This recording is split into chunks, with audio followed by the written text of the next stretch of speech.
Semuanya, saya Lina dari 6 AKMB. Hari ini saya akan mempresentasikan hasil jawaban dari UTS mata kuliah Terikat Akuntansi. Di sini terdapat 5 soal.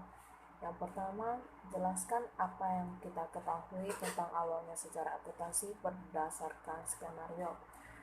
Yang pertama ini kebudayaan Chaldean, Babilonia, Assyria, dan Sumeria.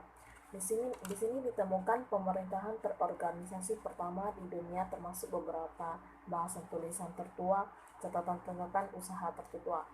Yang kedua, kebudayaan Mesir. Para juru tulisannya menjadi titik pusat di mana keseluruhan mesin pembendaraan dan bagian-bagian lainnya ikut berputar. Yang ketiga, kebudayaan Cina. Akuntansi pemerintahannya memainkan peranan yang vital rumit pada dinasti Cina, yaitu pada tahun 1122 sampai dengan 256 sebelum Masehi. Yang keempat, kebudayaan Yunani. Di sini dikenalkan sistem akuntansi pertanggungjawaban terperinci. Yang terakhir, kebudayaan Romawi. Di sini terdapat hukum yang mengharuskan para pembayar pajak membuat pelaporan mengenai posisi keuangan mereka. Yang kedua, soalnya mengenai perbedaan GAAP dan IFRS. Di sini terdapat 5 perbedaannya. Yang pertama, dari sisi metode penilaian persediaan. Kalau untuk GAAP metodenya FIFO dan LIFO, FIFO dan average. Kalau untuk IFRS metodenya hanya FIFO dan average. Yang kedua, dilihat dari sisi laporan keuangan, GAAP terdapat postur luar biasa, sedangkan laporan keuangan IFRS tidak terdapat postur luar biasa, tetapi diganti dengan pendapatan komprehensif. Yang ketiga, GAAP itu berbasis aturan, sedangkan IFRS berbasis prinsip. Yang keempat, dalam mengukur nilai aset, GAAP menggunakan nilai historis dan IFRS menggunakan nilai wajar. Yang kelima, fokus laporan keuangan pada GAAP adalah laporan laba rugi. Kalau untuk IFRS fokus pada laporan posisi keuangan dan laba rugi. Untuk soal nomor 3 ini membahas tentang 4 strategi menerapkan sistem akuntansi berkualitas tinggi dalam pengembangan negara. Di sini terdapat 4 strategi. Yang pertama, pendekatan evolusioner. Pendekatan evolusioner ini menjelaskan tentang suatu negara yang berkembang itu dia menetapkan suatu standar tanpa gangguan dari luar negeri.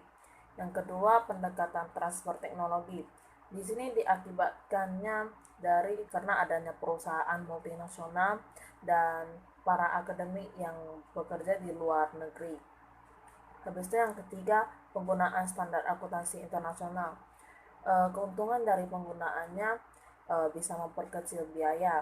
Yang kedua, bergabung dengan harmonisasi internasional. Yang ketiga, memfasilitasi pertumbuhan investasi asing. Tetapi di sini juga terdapat kelemahannya. Salah satunya adalah transaksi ini kemungkinan kecil terjadi karena bisa mengakibatkan tidak relevan. Habisnya yang terakhir, strategi situasional.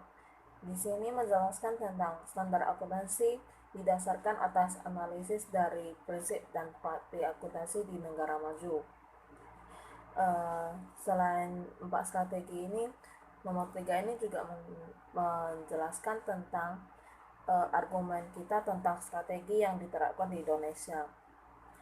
Strategi penggunaan standar akuntansi internasional dan strategi situasional kalau untuk di Indonesia, karena di beberapa institusi ada yang memakai standar akuntansi Indonesia, yaitu PSAK dan IFRS. Tidak menyeluruh, tetapi salah satu cara sepenuhnya juga bisa dilihat kondisi perusahaan mampu memakai standar yang mana saja untuk pelatihannya.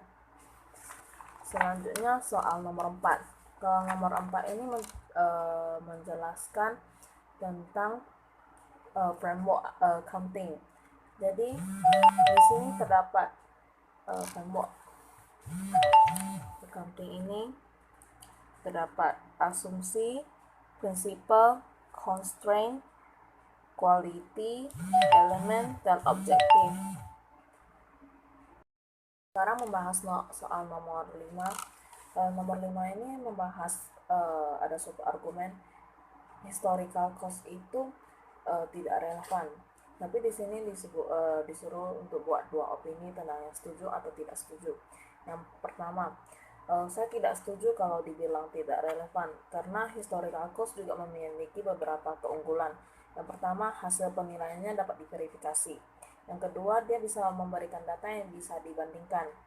Yang ketiga, dia tidak menyajikan holding gain dan loss. Yang kedua, untuk opini yang kedua, saya setuju kalau dia tidak relevan karena historical cost juga memiliki kelemahan. Satu, adanya pembebanan biaya yang terlalu kecil karena pendapatan untuk suatu hal tertentu. Yang kedua, alokasi biaya harus didepresiasi. Yang ketiga, nilai aktiva yang dicatat dalam neraca akan mempunyai nilai yang lebih rendah jika dibandingkan dengan perkembangan harga daya beli yang sekarang. Sekian dari presentasi saya. Terima kasih atas perhatiannya. Mohon maaf apa ada salah kata dalam penjelasannya.